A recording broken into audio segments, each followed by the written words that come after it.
detrás del mundo infinito que es la mente del hombre, entre las estrellas que cubren el cielo o en el perfil gastado de las viejas piedras, existen verdades escondidas, otra realidad que apenas vemos.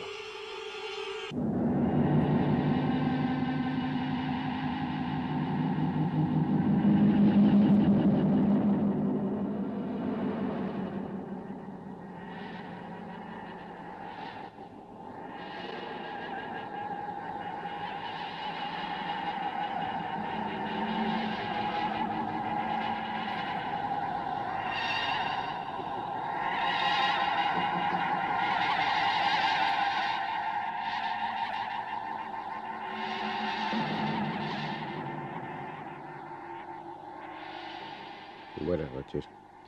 A veces nos planteamos la existencia o no de los extraterrestres y tratamos de aportar pruebas que lo ratifiquen. En otros programas desenterramos viejos mitos, los analizamos y en más de una ocasión ponemos sobre el tapete esas capacidades fantásticas que tiene nuestro cerebro, que apenas conocemos y que componen la parapsicología. Son tareas gratas. La prueba es la cantidad de libros y de películas que sobre estos temas se realizan. Sin embargo, el terreno más atractivo está en nuestro pasado. Está en esas gigantescas piedras que nos hablan de culturas, de técnicas, que pese a ser recientes, apenas 4 o 5 mil años, apenas conocemos. Hemos construido un libro de historia, un hermoso libro de historia al que le faltan páginas, que tiene capítulos en blanco y otros que habría que escribirlos totalmente de nuevo.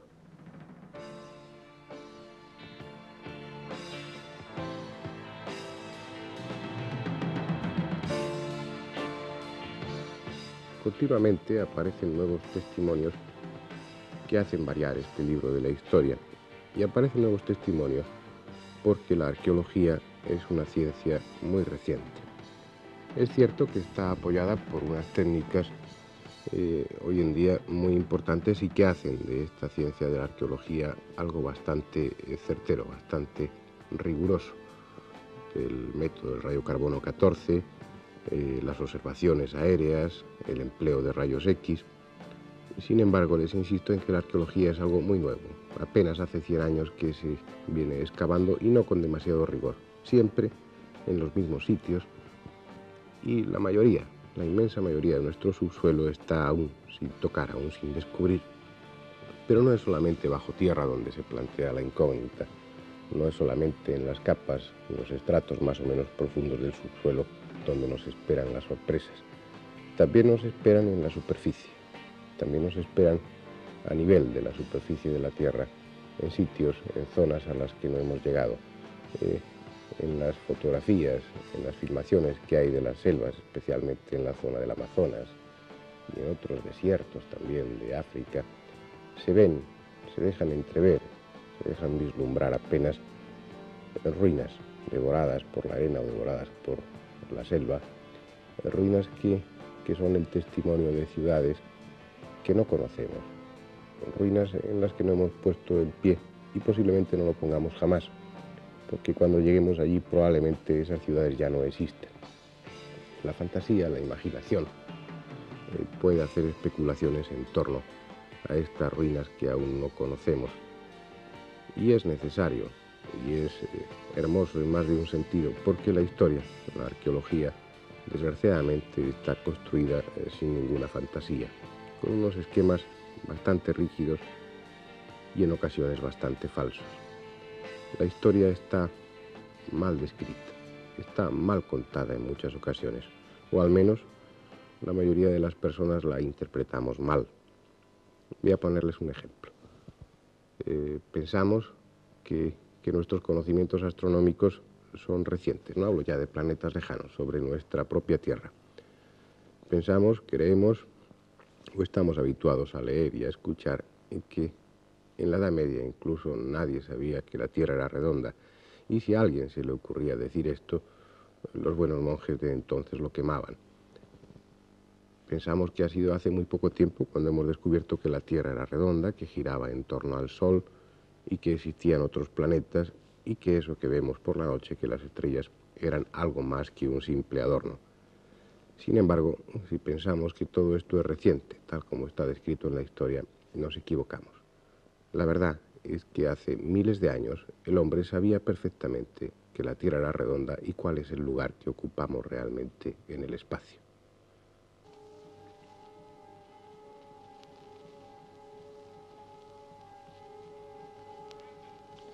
Seis siglos antes de Cristo, ya Pitágoras sabía que la Tierra era redonda. 4 siglos antes de Cristo, Aristarco de Samos sabía que la Tierra giraba alrededor del Sol. Y un poco tiempo después, Eratóstenes calculó con bastante aproximación la circunferencia de la Tierra. El hombre sabía todas estas cosas y después las olvidó. A veces aparecen hallazgos que confirman, que ratifican esta idea. Vamos a mostrarles uno de ellos. Se trata de un objeto que se encontró en el año 1900 en el Mediterráneo. Ahí lo tienen ustedes. Es rumboso, medio destrozado, apenas reconocible, sin embargo, suficientemente claro como para saber lo que era, lo que ese objeto fue. Un modelo del sistema solar. Un modelo del sistema solar en el que estaban recogidos no solo la Tierra, la Luna y sus correspondientes órbitas en torno al Sol, sino también el resto de los planetas, de los más importantes planetas del sistema solar, describiendo perfectamente sus órbitas. Todo ello se ponía en marcha con unos engranajes perfectamente ajustados para que con una simple manivela todo ese conjunto ocupara los movimientos y el lugar que le correspondía. Este objeto extraño, destrozado, casi irreconocible, es una monstruosidad. Y es una monstruosidad porque nos estropea la historia. La historia se conmociona cuando se encuentra con hechos, con hallazgos de este tipo. Y se conmociona por varias cosas, por varias razones.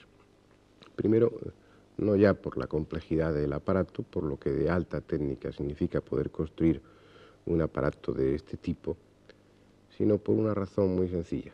Para conocer los planetas, para conocer sus órbitas, había que verlos. Y para verlos, había que tener telescopios. Y para tener telescopios, había que tener lentes. Y según la historia, según la arqueología, nuestros antepasados, el hombre hace unos miles de años, no sabía fabricar lentes. Yo no sé realmente si este aparato y estos conocimientos astronómicos, que en otros muchos testimonios quedan también objetivados, si estos conocimientos astronómicos, repito, que tenían los antiguos, se debían a que poseían realmente telescopios o que habían heredado estos conocimientos de culturas, de ciencias mucho más antiguas. No lo sé, pero lo que sí sé, lo que es totalmente seguro, es que hace miles de años el hombre sabía fabricar lentes.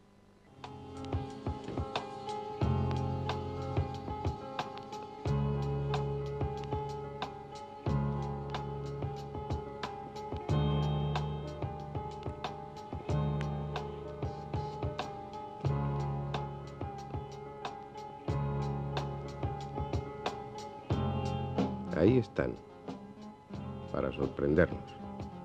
Tienen unos cuantos miles de años.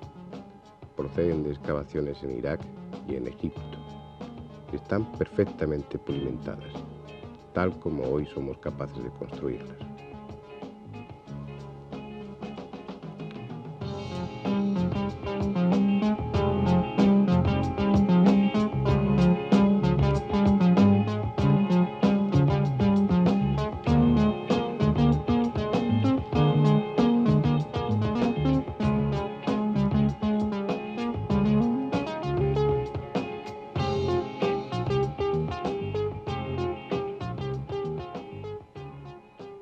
Tan perfectamente pulimentadas como solo es posible conseguirlo empleando el óxido de cesio.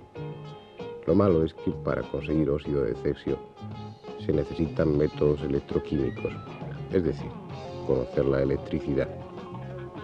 existen esas lentes, y esas lentes demuestran que hace miles de años el hombre sabía lo suficiente de diversas técnicas, entre ellas de la electricidad.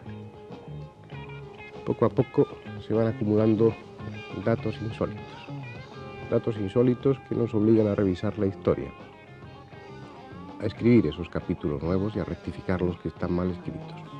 Son datos insólitos, pero comprensibles, aceptables con algún esfuerzo. Pero ¿qué hacemos con los datos imposibles? ¿Qué hacemos con los hallazgos totalmente incomprensibles, totalmente ilógicos? ¿Qué haríamos si encontráramos huellas de zapatos, de personas que usaban zapatos hace unos millones de años? ¿Qué haríamos con el hallazgo, por ejemplo, que nos demostrara que hace 8 o 10 mil años el hombre cazaba bisontes empleando un rifle y disparando balas? Todo eso es realmente imposible.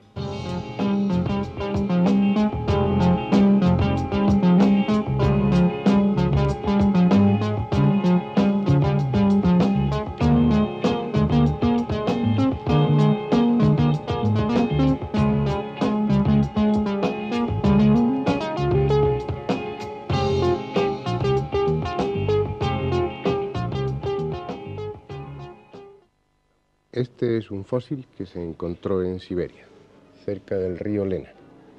Está en el Museo Paleontológico de Moscú. Como ustedes ven, en su frente presenta un orificio. Un orificio que, dadas sus características, únicamente pudo ser hecho con un proyectil similar a una bala, por no decir una bala. El hecho es que este orificio, esta herida, demuestra que el animal estaba vivo cuando recibió el impacto, puesto que se inició un proceso de recalcificación. Lo malo es que este animal, este bisonte al que le fue disparada una bala y que estaba vivo cuando le fue disparada, vivió hace 8 o 10 mil años. Hay muchos más datos de este tipo. En noviembre de 1869, en Nevada, se encontró dentro de una roca algo que no tenía sentido. El vaciado, la huella de un tornillo de 5 centímetros de largo.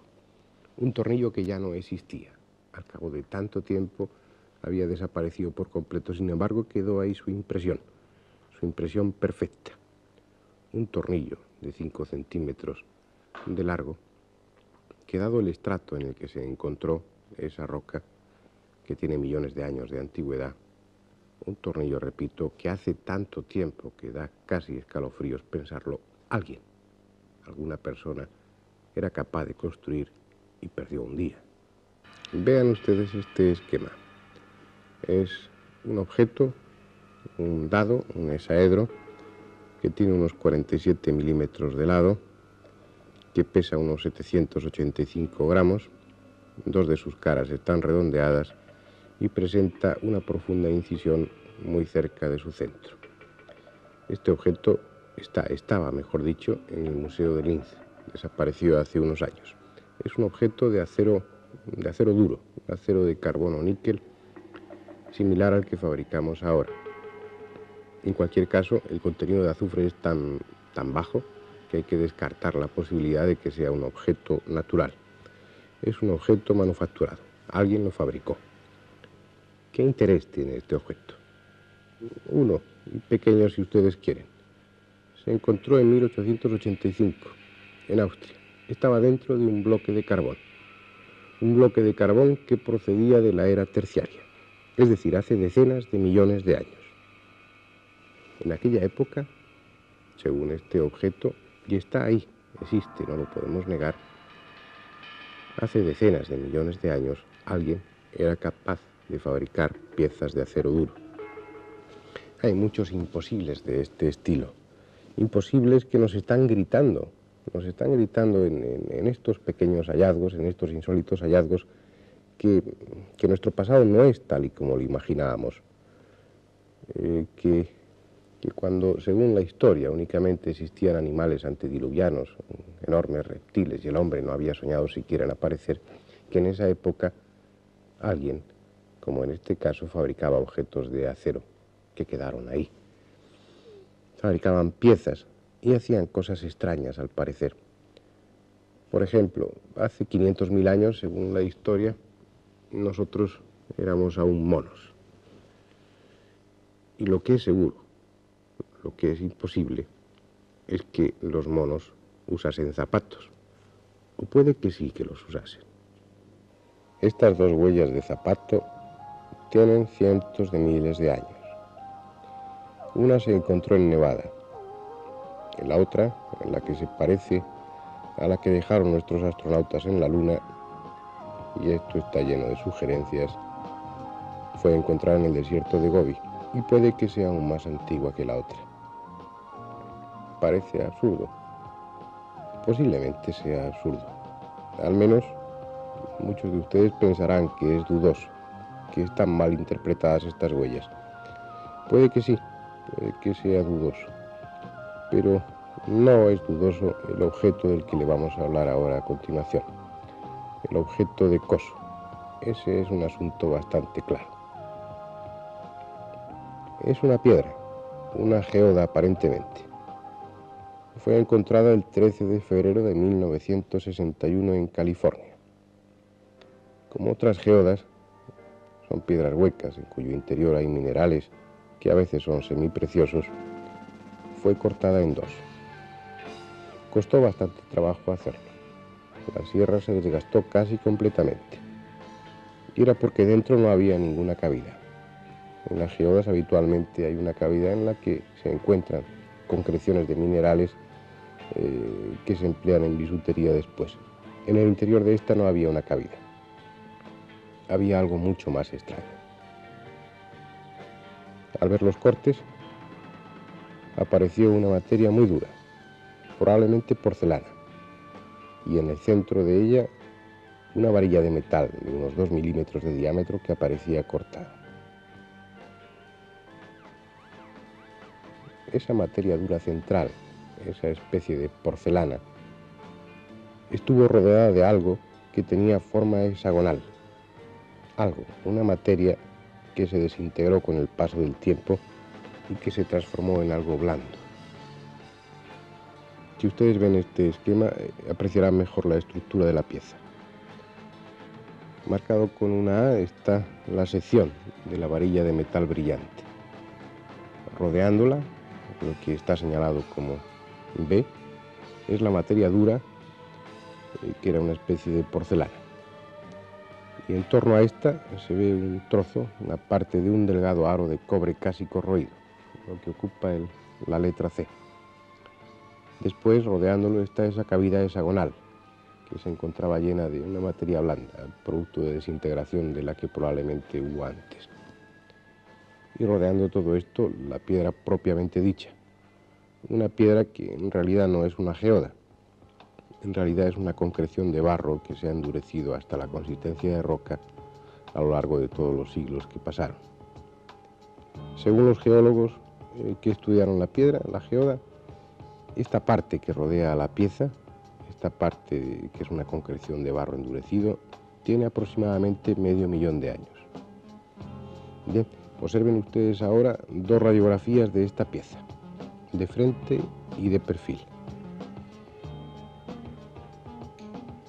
Indudablemente las radiografías demuestran que lo que hay ahí, que lo que está dentro de esa piedra, de esa falsa geoda, es algo manufacturado, algo artificial, algo que alguien construyó.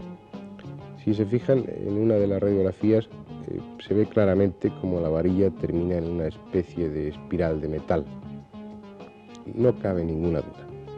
Lo que ustedes están viendo, lo que contenía la geoda, era un producto manufacturado, una pieza, una extraña pieza que alguien fabricó.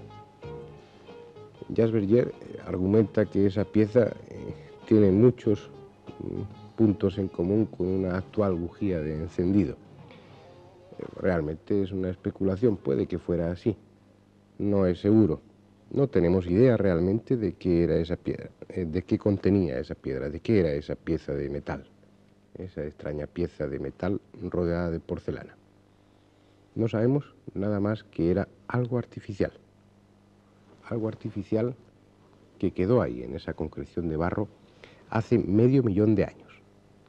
Y no sabemos si hace medio millón de años existía sobre la Tierra un pueblo lo suficientemente tecnificado, lo suficientemente desarrollado técnicamente como para construir esta pieza. No sabemos tampoco si esta pieza la dejó caer alguien que provenía del espacio. Solo sabemos un par de cosas: que esta pieza tiene medio millón de años por lo menos y que está fabricada. Alguien hace medio millón de años fabricó esa pieza que quedó después ahí.